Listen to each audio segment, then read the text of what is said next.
இன்றைக்கி நம்ம இந்த வீடியோவில் ரொம்பவே சுலபமான மெத்தடில் எப்படி கேக் க்ரீம் பண்ணணும்னு பார்க்க போகிறோம்.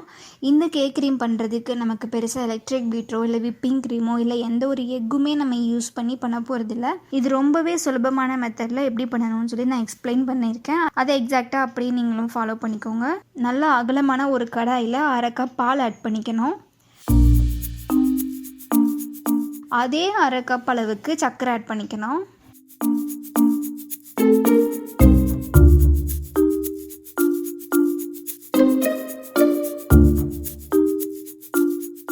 இது ரெண்டையும் மிக்ஸ் பண்ணின பிறகு இதிலே 2 டேபிள் ஸ்பூன் மைதா ஆட் பண்ணிக்கணும். மைதாவை நீங்கள் முன்னாடியே கொஞ்சமாக தண்ணியில் கரைச்சிட்ட பிறகு நீங்கள் இதில் ஆட் பண்ணிங்க அப்படின்னா உங்களுக்கு இந்த மாதிரி கட்டி சேர்ந்து வராது. ஸோ பிகினராக இருக்கீங்க அப்படின்னா நீங்கள் தயவு செஞ்சு முன்னாடியே தண்ணியில் நல்லா கரைச்சிட்ட பிறகு இதில் ஆட் பண்ணிக்கோங்க. நான் டைரெக்டாகவே ஆட் பண்ணிவிட்டு கட்டி எல்லாம் சேராமல் இதை நல்லா மிக்ஸ் பண்ணி விட்டுடுறேன்.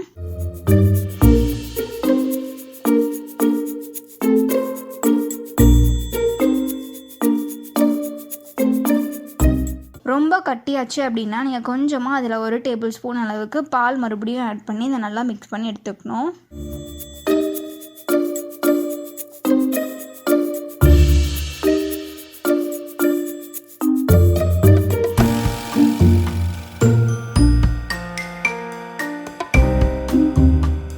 இது நல்லா மிக்ஸ் பண்ணவே இந்த மாதிரி கட்டி எல்லாம் நல்லா கரைஞ்சி வரும். ஸோ உங்களுக்கு மிக்ஸ் பண்ணுறதுக்கு ரொம்பவே கஷ்டமாக இருக்குது அப்படின்னு நினச்சிங்கன்னா நீங்கள் முன்னாடியே மைதா மாவை நல்லா தண்ணியில் கரைச்சிட்டு கட்டி சேராமல் இதில் நீங்கள் ஆட் பண்ணிட்டீங்க அப்படின்னா ஒரு 2 செகண்டில் ரொம்பவே சுலபமாகவே ரெடி ஆகிடும். ஸோ இந்த மிக்சரை நம்ம எடுத்து ஒரு பவுலுக்கு மாற்றிட்ட பிறகு அதை நல்லா கெட்டி சேராமல் ஒரு கவரோ இல்லை நல்ல ஒரு மூடியோ போட்டு நல்லா க்ளோஸ் பண்ணி வச்சிடணும். இந்த ஸ்டேஜ் ரொம்பவே இம்பார்ட்டன்ட். நம்ம இந்த மாதிரி நல்லா கவரோ இல்லை ஒரு மூடியோ போட்டு நல்லா மூடி இதை நம்ம ஃப்ரிட்ஜில் ஸ்டோர் பண்ணி எடுத்துக்கணும். இது கிட்டத்தட்ட ஒரு 1/2 hour வச்சாலே போதும், நல்லா செட் ஆகி வந்துடும். நான் அடுத்து பட்டர் ஆட் பண்ணிக்க போகிறேன். நம்ம பட்டர் நான் ஃப்ரிட்ஜில் இருந்து டைரெக்டாக எடுத்து வச்சுருக்கேன்.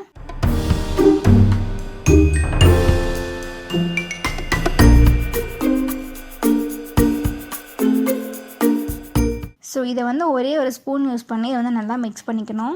நான் ஜஸ்ட் ஒரு சாம்பிளுக்காக ஸ்டார்டிங்கில் ஒரு 100 கிராம் பட்டர் ஆட் பண்ணியிருக்கேன். இன்னும் நிறையா வேணும் அப்படின்னா இதுலேயே இன்னும் கொஞ்சம் நிறைய பட்டர் நம்ம ஆட் பண்ணிக்கலாம்.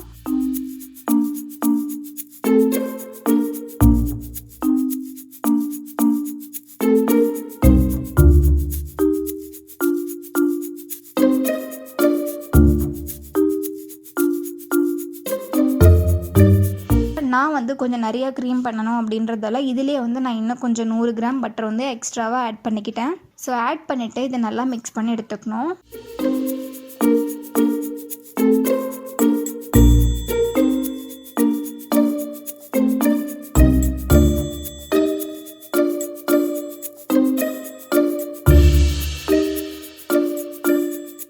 ரூம் டெம்பரேச்சரில் பட்டர் நல்லா மெல்ட் ஆகி வரும். உங்களுக்கு இது பார்க்கும்போதே தெரிஞ்சிருக்கும். இந்த ஸ்டேஜில் நம்ம ஆல்ரெடியே 1/2 hour ஸ்டோர் பண்ணி வச்சுருந்த இந்த மைதா மிக்சரை இதில் ஆட் பண்ணிக்கணும். ஆட் பண்ணிவிட்டு இது ரெண்டுத்தையும் நல்லா மிக்ஸ் பண்ணி எடுத்துக்கணும். அதன் பிறகு நம்ம இதிலேயே 1/2 கப் பவுடர் பண்ண சுகரை கொஞ்சம் கொஞ்சமாக ஆட் பண்ணி இதை நல்லா பீட் பண்ணி எடுத்துக்கணும்.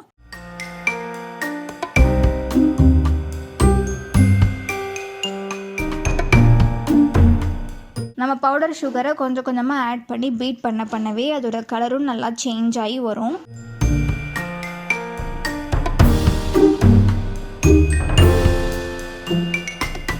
ஸோ இந்த நல்லா மிக்ஸ் பண்ணின பிறகு இதை நம்ம ஃப்ரிட்ஜில் ஒரு 2 to 3 மணி நேரம் நம்ம வச்சு எடுத்துட்டோம் அப்படின்னா அந்த க்ரீம் ரொம்பவே நல்லாவே செட் ஆகிடும். ஸோ இந்த மாதிரி நம்ம ஃப்ரிட்ஜில் வச்சு எடுத்துக்கிட்டோம் அப்படின்னா தான் நமக்கு க்ரீம் ஓவர் பீட் பண்ணாமல் டேரெக்டாகவே நம்மளால் க்ரீம் பண்ணிக்க முடியும். எலக்ட்ரிக் பீட்டர் இல்லாதவங்க கூட இந்த க்ரீம் ரெசிபியை வீட்டிலேயே பண்ணிக்க முடியும். இப்போ பாருங்கள், இதை நல்லா நான் ஃப்ரிட்ஜில் ஸ்டோர் பண்ணி நல்லா கெட்டியாக எடுத்துக்கிட்டேன். ஸோ இது நல்லா கட்டி எதுவுமே சேராமல் உடச்சி விட்டாலே போதும். க்ரீம் ரொம்பவே சுலபமாக ரெடி ஆகிடும்.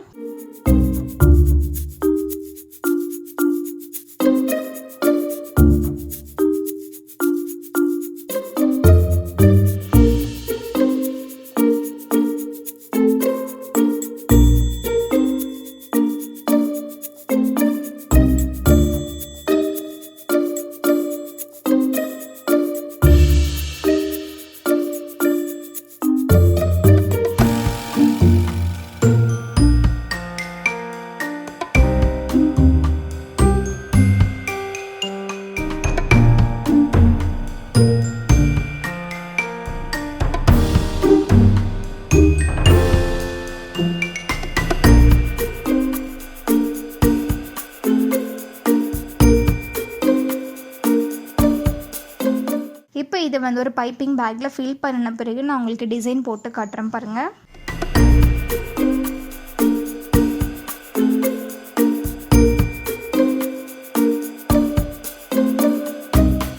இந்த க்ரீம் வந்து நம்ம ஃப்ரிட்ஜில் ஸ்டோர் பண்ணி டிசைன் பண்ணிக்கலாம். இந்த க்ரீம் வந்து ரூம் டெம்பரேச்சரில் அவ்வளோ மெல்ட் ஆகாது. நம்ம கேக்கெல்லாம் பண்ணின பிறகு பர்த்டே கேக்ஸ்க்கு இந்த க்ரீம் நம்ம யூஸ் பண்ணிக்கலாம். இந்த க்ரீம் ரெசிபியை நீங்கள் ட்ரை பண்ணி பார்த்தீங்க அப்படின்னா எப்படி இருக்குன்னு சொல்லிட்டு எனக்கு கமெண்ட்டில் சொல்லுங்கள். Thank you so much.